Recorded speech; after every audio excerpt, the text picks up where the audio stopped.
a demonstration of a modern phase of music.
Is the toast of today. What is it? There have been 101 answers. Tonight, the Special Features Division presents an orchestra composed of some of the country's leading swing instrumentalists. We regret that Louis Armstrong, famous hot trumpet player, who was originally scheduled to appear on this program, was taken ill today and will not be able to participate. Now, on with the show. You'll be hearing Buddy Berigan,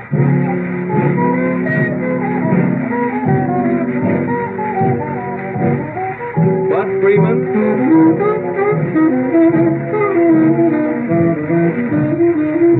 Eddie Wilson,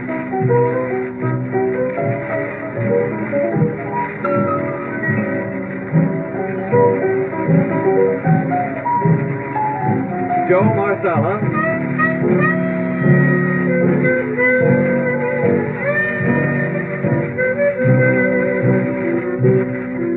and Stan King.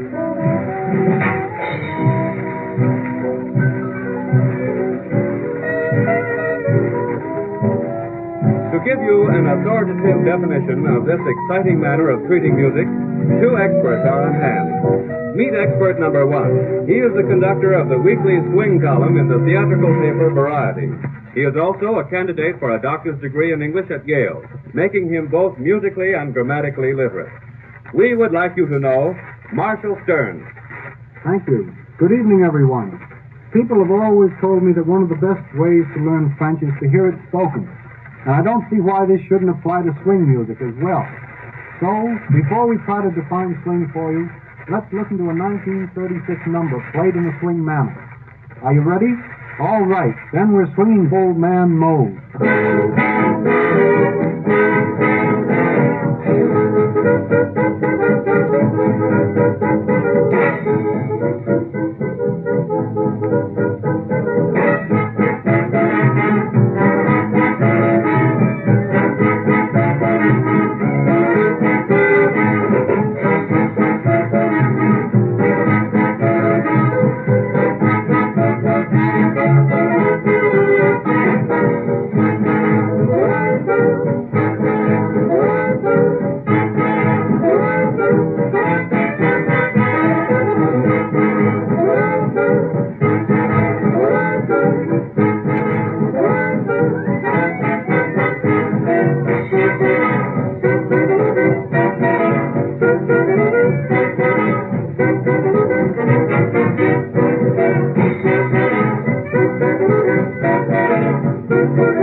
Swing is a hard thing to put into words. We asked Louis Armstrong to give us his impression, and he said, "Man, swing is music as it should be played." From Bud Freeman came the answer, "Swing is musician's music." Joe Marsala volunteered, "You've got to feel it, or it isn't swing. Above all, swing is sincere." Oh, yes, swing actually might be called the yeast in the musical brew. That gives us an emotional definition that leaves us with little conception of how it fits into the vast and impressive field of music. I have with me tonight a partner, or perhaps I should say an accomplice, with whom I have had long discussions on the subject. We scratched our heads, we talked for hours, we broke many pencils in preparation. My partner is K Hansen, a writer on music, a friend of most of the dance musicians in the country, and an authority on this subject. Mr. Hansen, our big moment has come. Define swing. A pleasure, Mr. Stearns. The credit for the term swing as applied to music goes to Louis Armstrong. Louis first used swing as a verb. Lately it has been used as an adjective as well, and even as a noun. You see, no one kind of music is swing, but you can swing music. Swing is really an American musical style. I'd say it is the one original American contribution to the arts, in addition to Mickey Mouse and the skyscraper. What happens when an orchestra swings? Well, it plays polyphonically. That is, every instrument is given an equal voice, in contrast to the symphonic style, in which the emphasis is on strings. Then, too, equal emphasis is placed upon melody, harmony, counterpoint, and rhythm. The basis of swing is the improvisation of harmonic melody or counterpoint by a virtuoso on a single instrument. For example, the hot solo on trumpet, trombone, saxophone, clarinet, or other solo instrument. Prior to about 1905, styles of playing popular music in America were purely European in inspiration. Every orchestra, whether symphonic, salon, chamber, or dance, had its European counterpart. Then ragtime came along, played first on a single piano, then later by larger combinations of instruments. The rhythm of ragtime was contributed by the American Negro and came straight from the jungle. It sounded like this.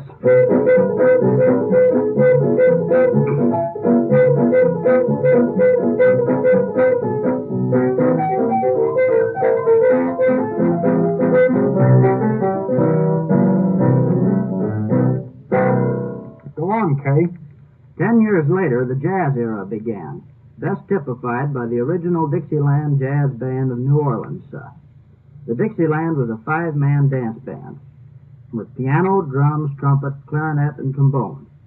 Taking the rhythm of ragtime, they added melody and counter-melody, but played no intentional harmony. With Teddy Wilson, Stan King, Joe Marsala, Bunny Berigan, and Bud Freeman, we recreate for you now Tiger Rag as it might have sounded, played by the original Dixieland Jazz Band. This number, incidentally, was written by LaRocca, the trumpet player of the Dixieland Band. And now, Tiger Rag.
Then Paul Whiteman came along.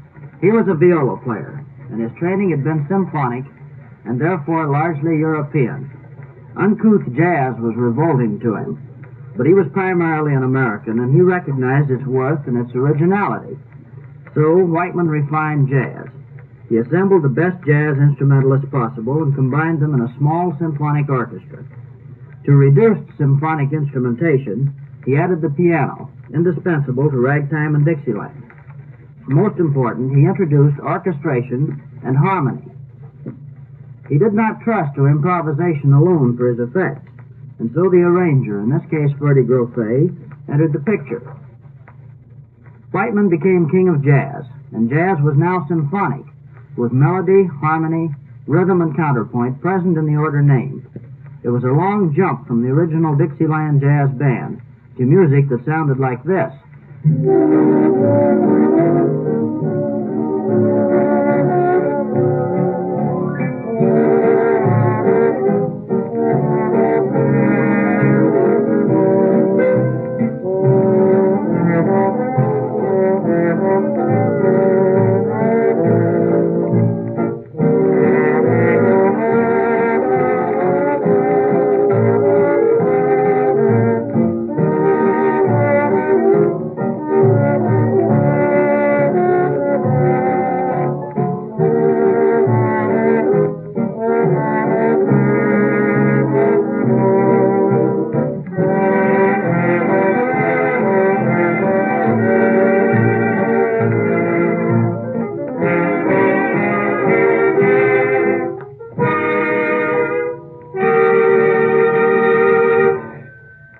Whiteman was the king of jazz, but his present title, Dean of Modern American Music, is much more fitting. Whiteman both saved and stifled swing.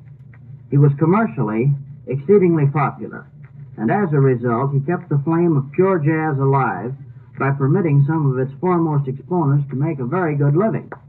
But on the other hand, his musicians were musicians of the Dixieland pattern, with 8 or 9 or 10 years of polish. The symphonic atmosphere of the Whiteman Orchestra tended to stifle them. So, for self-expression, after hours they jammed, an escape mechanism which is still tremendously popular, as Marshall Stearns, who has staged many an informal jam session, can well tell you. But Marshall, we're getting ahead of ourselves. I think you'd better explain what's meant by a jam session. That's not too hard. Jamming is playing without music, in which improvisation is the rule. It's musicians' music, or, as Kay said, the escape mechanism of swing musicians. It's the heart of the great field of swing, which includes written arrangements, whereas jam does not. In inviting our group of instrumental stars to play on this program, we gathered our men for their ability to sit down and jam. The next numbers you will hear will be played in swing style, but in the improvised jam manner, without music. Bud Freeman, Joe Marsala, Teddy Wilson, Stan King, Lou Shelby, Elson Harvey, and Bunny Berigan make up this special group. What would you like to play, boys? Good. What key? G. All right. It's Sweet Sue in the key of G. Beat it out.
What will it be next?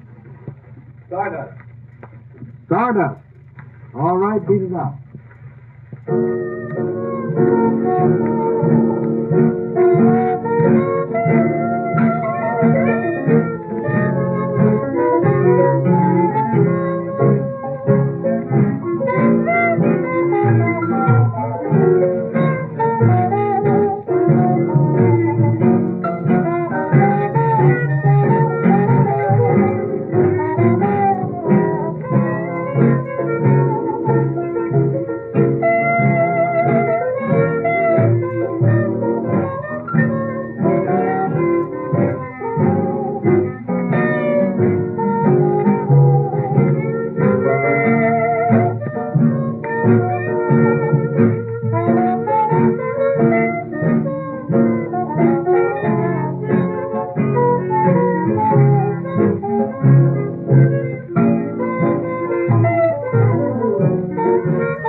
Continue with your story, Kay. Well, two other types of orchestras followed in the wake of the Whiteman fame. One group went undisturbed on its way, sticking to the European tradition. And so we have the Society Orchestra today, of which Emil Coleman is an outstanding example. In the other direction, the Swing Polyphonic Orchestra came into being. This type made use of the improvisation of jam, but wrote them down and so crystallized them. Coincidentally with Whiteman, these orchestras carried on jazz in its pure American form. The two outstanding examples are, perhaps, Duke Ellington in the East and Louis Armstrong in the Midwest. Both of these were Negro orchestras, naturally enough, for the Negroes have made two extremely important contributions to swing: the rhythm of ragtime and Dixieland, and the blues. And here again, Marshal Stearns, I'm calling on you, for I know the study of the blues has been a special hobby of yours. Thank you, Kay. The blues has become a convention among musicians. The same harmonic modulations are always followed. So, if the blues is played at a slow tempo, the chord sequence is better known as the St. Louis Blues, but it may also be found in the Yellow Dog, Memphis, Joe Turner, and Dallas Blues. What has made this theme live is its adaptability to improvisation. Although it has never ceased being played, it has also never been played the same. The number of variations on this theme has never been exhausted, and to this very day it continues to represent the one musical theme that may justifiably be called the backbone of swing music. Here's an original swing arrangement of the blues theme played by the orchestra.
Your story again, Kay. Well, at this point in my story, Whiteman is triumphant, sweet bands are doing very well at the one extreme, hot bands fairly well at the other. But a reaction set in. The sweet bands got saccharine, while the hot bands got so hot you couldn't dance to them. Then an orchestra came along which played both hot and sweet, polyphonic and symphonic, swing and society. This combination, known as Glenn Gray and the Casaloma Orchestra, probably did more than any other orchestra to procure for swing the popular acceptance which it now has. In the wake of Casaloma came the many swing orchestras we now have, for its success encouraged some of the foremost swing instrumentalists to cut loose from their orchestras and form bands of their own. Our picture of swing music is now up to date. It's impossible, you see, to define swing in a sentence, because it is a growing, vital art form, and there will be more to it tomorrow than there was yesterday. These things can be said of swing, however. It is American. It is good dance music. You not only tap your feet, but your whole being swings. Thank you, Kay. We're up to the present now. Our history is complete, except for the playing of an old favorite with the 1936 arrangement. You'll recognize Honeysuckle Rose as the orchestra swings.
Ladies and gentlemen, you have just heard Swing Music, a demonstration of a phase of modern music.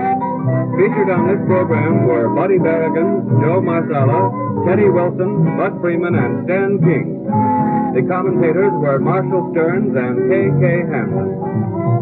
We regret that Louis Armstrong, originally scheduled to appear, was unable to participate tonight due to illness.